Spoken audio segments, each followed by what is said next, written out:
লামডিঙত বিদ্যুৎ স্পষ্ট হৈ মৃত্যু হয় এগৰাকী ৪৫ বছৰীয়া ব্যক্তিৰ। লামডিঙত সংঘটিত হৈছে এক মৰ্মান্তিক ঘটনা। মৃত্যু হোৱা ব্যক্তিগৰাকী লামডিং জোলনপুৰৰ বাপন দাস বুলি জানিব পৰা গৈছে। এটা মন্দিৰৰ বিদ্যুৎ সংযোগ কৰিবলৈ গৈ ব্যক্তিগৰাকী বিদ্যুৎ স্পষ্ট হৈ আকস্মিকভাৱে মৃত্যুমুখত পৰা ঘটনাই এতিয়া অঞ্চলটোত শোকৰ ছাপ পেলাইছে। মানে ভাল মানুহ আছিলে, মানে আমি গম পাইছোঁ এতিয়া মানে মানুহটো মানে মন্দিৰত কিবা এটা বাল্ব লগাবৰ কাৰণে মানে বিদ্যুৎপৃষ্ট হৈ মানে শ্বৰ্ট খাই মানে এতিয়া মানে মানুহটো প্ৰাণ হেৰুৱালে। ভাল মানুহ আছিলে মানুহটো, ল'ৰাজনী মানে গেৰেজ আছে, গেৰেজত মানে মেকানিক হয়। তো মানুহজনৰ নামটো বাপন দাস, এই অঞ্চল হয়। মানুহটোৰ ঘৰ মানে জোলনপুৰত পৰে, ৩ নম্বৰ ৱাৰ্ডত পৰে। আৰু মৃত্যু হৈছে যে এইটো ১ নম্বৰ ৱাৰ্ডত হয়। সি আহিছে, এতিয়া তদন্ত কৰিছে। আমাৰ ৰিপৰ্টাৰ মানুহবিলাকো আহিছে, সব তদন্ত কৰিছে, ৰাইজেও আছে। আপুনি সব চাই আছে চকুৰ সব।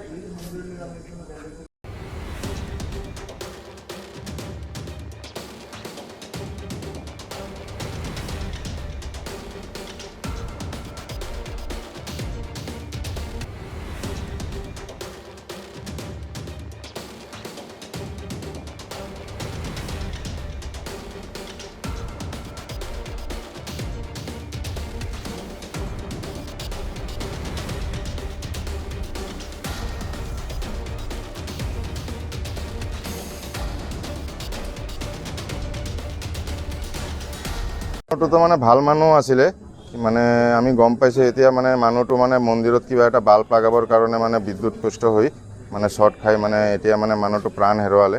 ভাল মানুহ আছিলে মানুহটো, ল'ৰাজনী মানে গেৰেজ আছে, গেৰেজত মানে মেকানিক হয়। তো মানুহজনৰ নামটো বাপন দাস, এই অঞ্চল হয়। মানুহটোৰ ঘৰ মানে জোলনপুৰত পৰে, ৩ নম্বৰ ৱাৰ্ডত পৰে। আৰু মৃত্যু হৈছে যে এইটো ১ নম্বৰ ৱাৰ্ডত হয়। সি আহিছে, এতিয়া তদন্ত কৰিছে। আমাৰ ৰিপৰ্টাৰ মানুহবিলাকো আহিছে, সব তদন্ত কৰিছে, ৰাইজেও আছে। আপুনি সব চাই আছে চকুৰ সব।